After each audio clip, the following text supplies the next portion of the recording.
Sekarang kita akan bahas lebih lanjut mengenai fungsi yang lain yang paling sering dipakai di dalam fisika, matematika, dan teknologi, yaitu fungsi kuadrat.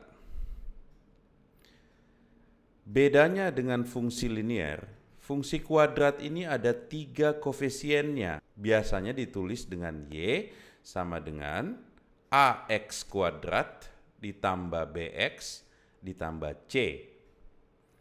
A, B, dan C di sini adalah koefisiennya. Coba kalian bayangkan fungsinya, pasti susah banget tuh bayangin ada fungsi AX kuadrat tambah BX tambah C. Tapi untuk gampangnya, bayangkan aja ada fungsi parabola ya. Tahu parabola kan? Bentuknya itu kayak begini. Bisa huruf N parabolanya, atau bisa huruf U. Ya.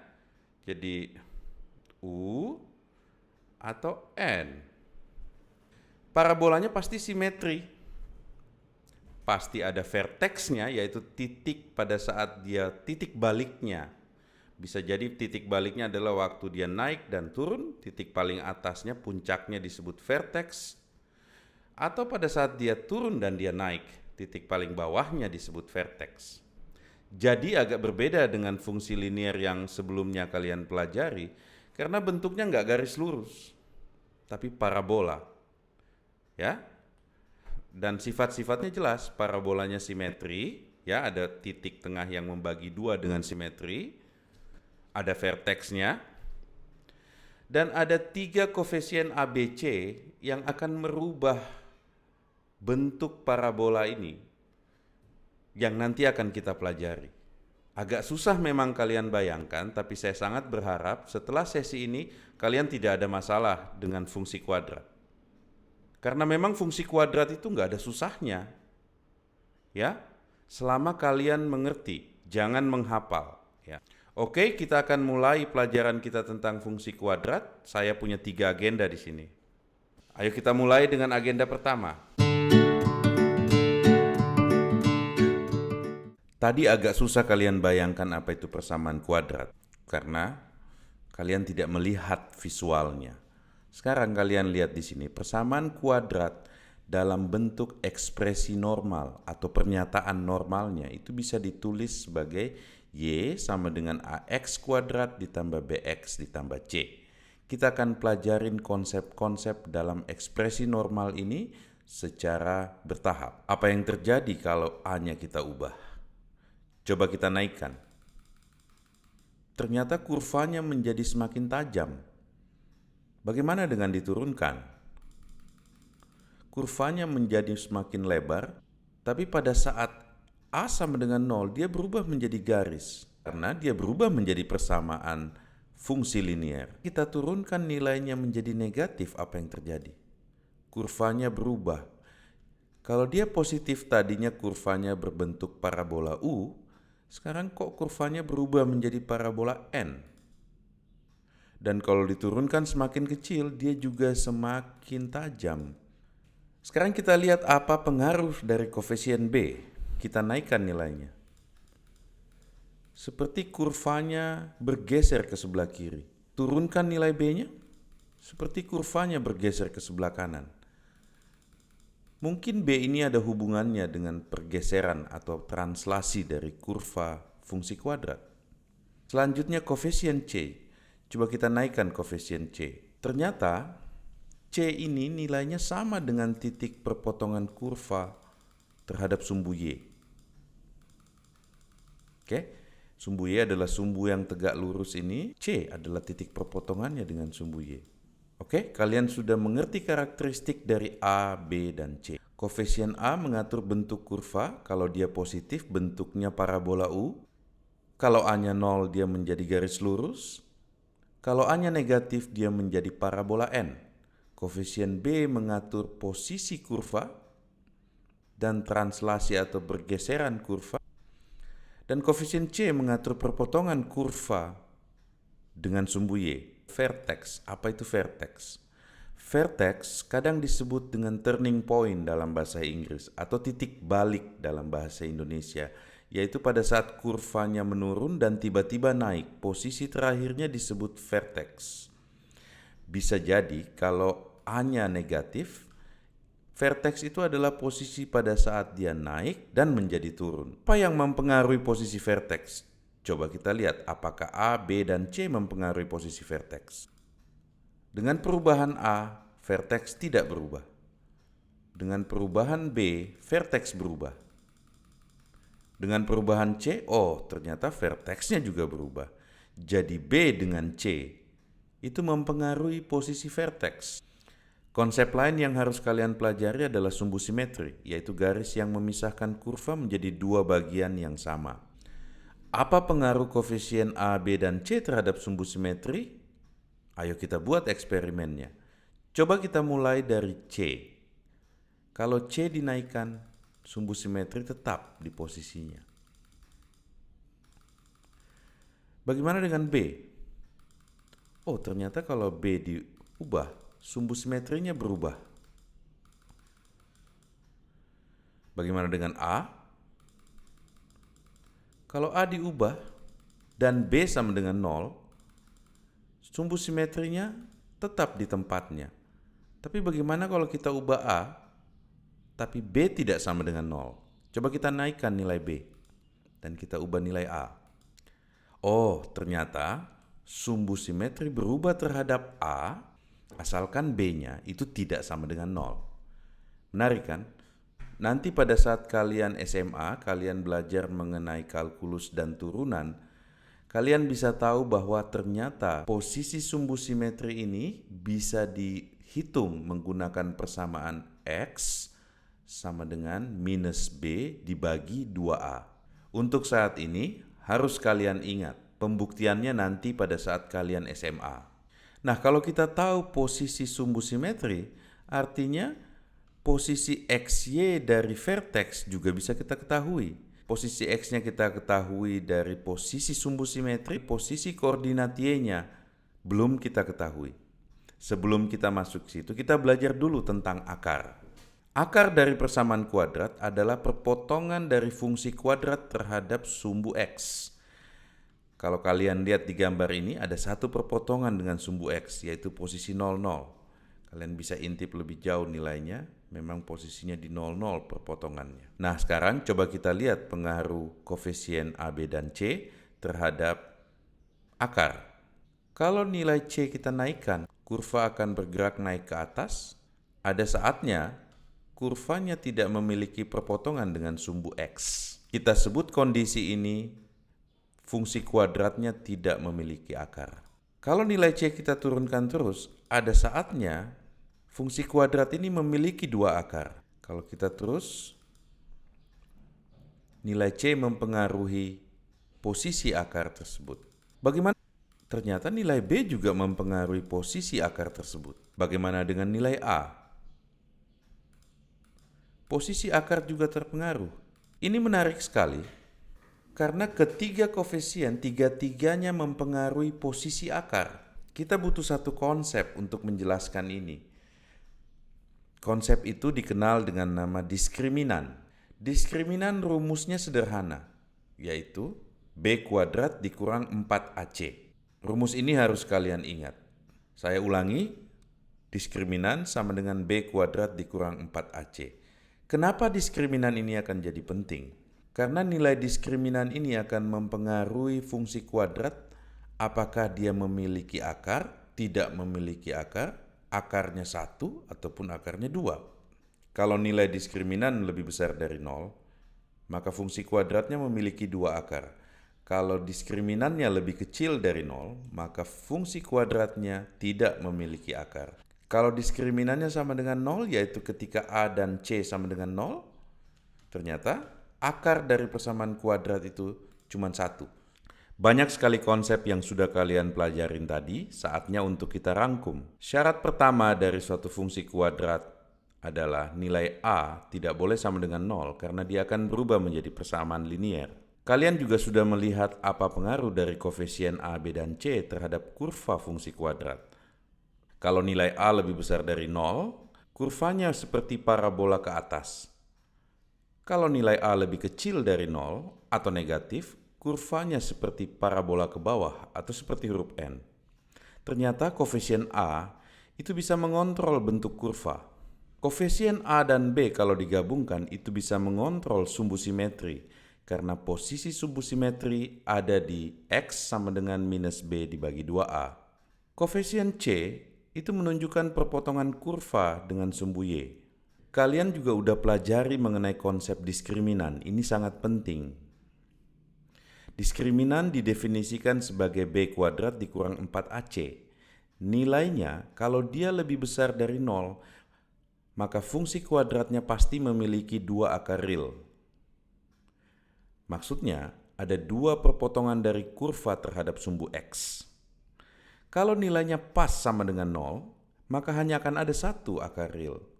Saat diskriminan negatif akan ada konsep baru yang disebut akar imajiner. Kita tunda ini sampai kalian SMA. Ada 2 hal penting dalam rangkuman ini karena kalian harus mengingatnya di luar kepala, yaitu posisi sumbu simetri adalah X sama dengan minus B per 2A dan nilai diskriminan adalah B kuadrat dikurang 4AC. 2 hal ini akan terus kita gunakan di bagian berikutnya. Oke, sekarang kalian harusnya udah mengerti mengenai koefisien A, B, C dalam ekspresi normal untuk fungsi kuadrat. Ayo kita lanjutkan. Suatu persamaan fungsi kuadrat juga dapat ditulis dalam bentuk vertex. Apa itu ekspresi vertex? Yaitu di saat kita fokus perhatian kita pada titik balik atau titik vertex dalam satu fungsi kuadrat. Persamaannya kita atur sehingga koefisien dari fungsi itu benar-benar menunjukkan lokasi dari vertex. Dalam persamaan ini, Y sama dengan A dalam kurung X minus H kuadrat ditambah K. H dan K adalah posisi dari vertexnya. Sementara A adalah koefisien awal yang sama dengan ekspresi normalnya. Ayo kita pelajari apa pengaruh dari A, H, dan K terhadap bentuk kurva. Kita mulai dari A yang kita udah ketahui bahwa kalau A kita besarkan nilainya akan membuat kurvanya menjadi semakin tajam dan pada saat berubah menjadi negatif kurvanya berubah bentuk menjadi parabola tertutup. Sumbu simetri berubah dengan perubahan nilai H. Tapi sumbu simetri tidak berubah dengan perubahan dari nilai K. Kalau kita tuliskan persamaannya, perhatikan lagi baik-baik bahwa perubahan dari nilai H itu akan merubah posisi vertex. Begitupun dengan perubahan dari nilai K. Kita rangkum pengetahuan kita mengenai fungsi kuadrat dalam ekspresi vertex. Syarat untuk fungsi kuadratnya tetap sama bahwa A tidak boleh 0 karena dia akan berubah menjadi garis lurus. Dan ada beberapa karakteristik yang harus kita pelajari. Kalau satu persamaan kuadrat bisa kita ubah dalam bentuk seperti ini, maka posisi vertexnya adalah nilai H dan K. Lokasi di sumbu X-nya adalah H dan lokasi di sumbu Y-nya adalah K. Lalu apa hubungannya ekspresi vertex ini dengan ekspresi normal sebelumnya? Samakah? Kita tidak akan bahas di sini, tapi nanti kita akan ada sesi untuk mengkonversi ekspresi vertex ke normal menggunakan aljabar sederhana. Hasilnya adalah sebagai berikut. Nilai H itu sudah pasti adalah posisi sumbu simetri yang nilainya minus B bagi 2A. Kalian udah tahu itu harusnya. Nilai K itu sama dengan nilai diskriminan dibagi 4A. Nanti kita buktikan ya di sesi lain.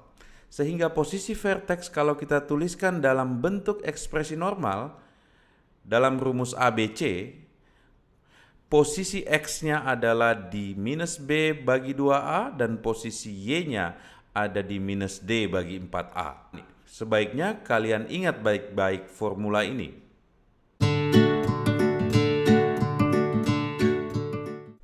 Selain ekspresi vertex, ada ekspresi lain yang kita bisa lakukan dengan modifikasi sederhana dari vertex. Kita sebut ekspresi ini sebagai ekspresi fokus dan directrix. Cara merubahnya cukup simpel, yaitu ubah A yang tadinya di sini A menjadi 1 per P. Sehingga kita memiliki 3 koefisien yaitu P, H, dan K. Sebelumnya kalian udah belajar kan bahwa H dan K ini adalah posisi vertex. Kalau H dan K kita ubah-ubah, maka posisi vertex yang berwarna ungu akan berubah. Tapi apa itu P? Ternyata itu adalah titik fokus.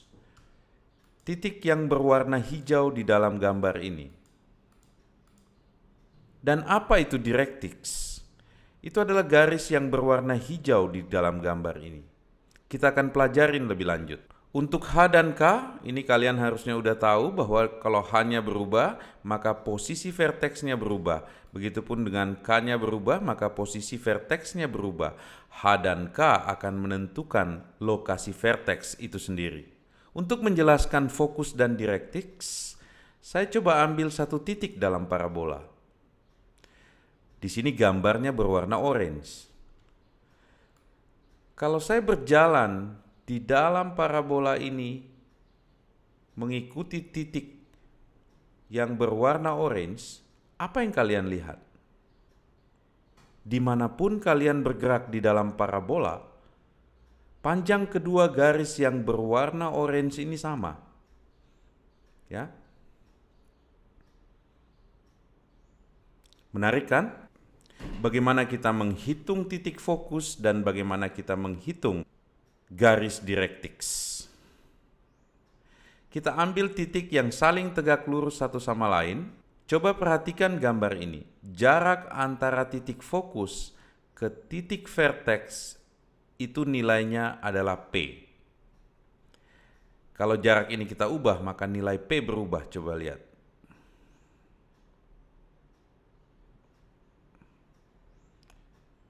Jarak antara titik fokus ke titik vertex itulah nilai P. Ada lagi yang kalian bisa lihat? Kalau kita ambil titik di parabola yang sejajar, maka jarak antara titik tersebut dengan titik fokus adalah 2 kali nilai P. Menarik bukan?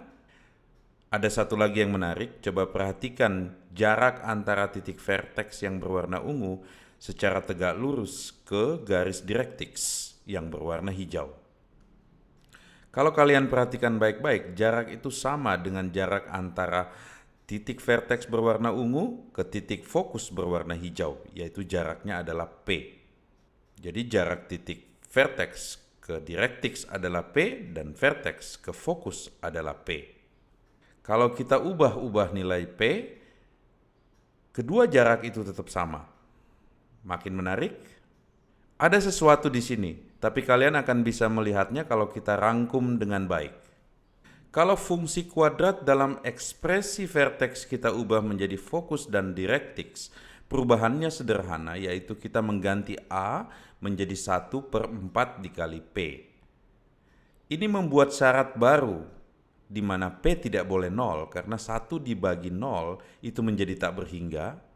Dan P juga tidak bisa sama dengan tak berhingga karena 1 dibagi tak berhingga itu menjadi 0 dan fungsi kuadratnya akan menjadi garis lurus. Hal yang menarik di sini adalah posisi vertex itu tetap pada posisi di mana X sama dengan H dan Y sama dengan K. Karakteristik kurva parabolanya pun sama. Jika P-nya positif atau lebih besar dari 0, parabolanya menghadap ke atas, sedangkan kalau P-nya negatif atau lebih kecil dari 0, parabolanya menghadap ke bawah. Tadi juga kalian sudah melihat bahwa ternyata titik fokus itu posisinya berada di X sama dengan H dan berada di Y sama dengan K ditambah P. Karena jarak titik fokus ke vertex itu adalah P. Begitupun dengan directrix. Ternyata jarak tegak lurus antara titik vertex ke garis directrix itu adalah P. Sehingga kita bisa katakan Y sama dengan K minus P. Mungkin kalian juga tertarik bagaimana mengkonversi antara P, H, dan K menjadi ABC di dalam ekspresi normal. Ini akan kita bahas dalam sesi fungsi kuadrat menggunakan aljabar.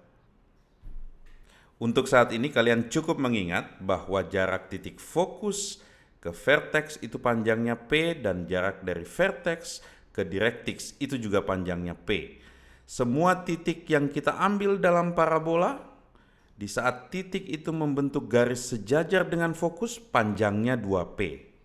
Oke, sekarang harusnya kalian udah mengerti apa yang disebut dengan vertex, fokus, dan directrix. Jangan takut dengan nama sesuatu yang kalian belum kenal. Tapi kalau ada nama-nama atau istilah-istilah kalian belum kenal, cari tahu pemahamannya secara mendalam.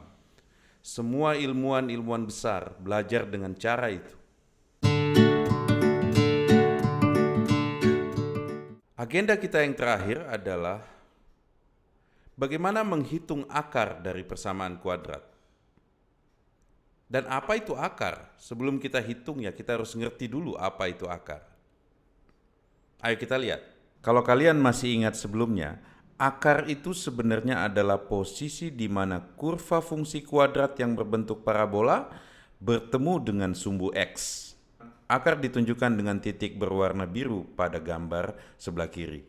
Pertemuan ini bisa terjadi di satu titik, tapi bisa juga terjadi dalam dua titik seperti gambar ini. Ingat juga bahwa nilai diskriminan itu akan menentukan jumlah akar. Kalau diskriminannya sama dengan 0, hanya ada satu akar real. Kalau diskriminannya lebih besar 0, akan ada dua akar real. Kita lebih tertarik pada kondisi ini. Untuk yang akar imajiner nanti akan kalian pelajarin di saat kalian udah belajar mengenai konsep bilangan kompleks. Untuk saat ini kita fokus pada kasus di mana D sama dengan 0 atau D lebih besar 0. Untuk menghitung fungsi kuadrat, rumusnya simple. Kalau D sama dengan 0, akarnya cuma 1, maka akarnya adalah minus B dibagi 2A.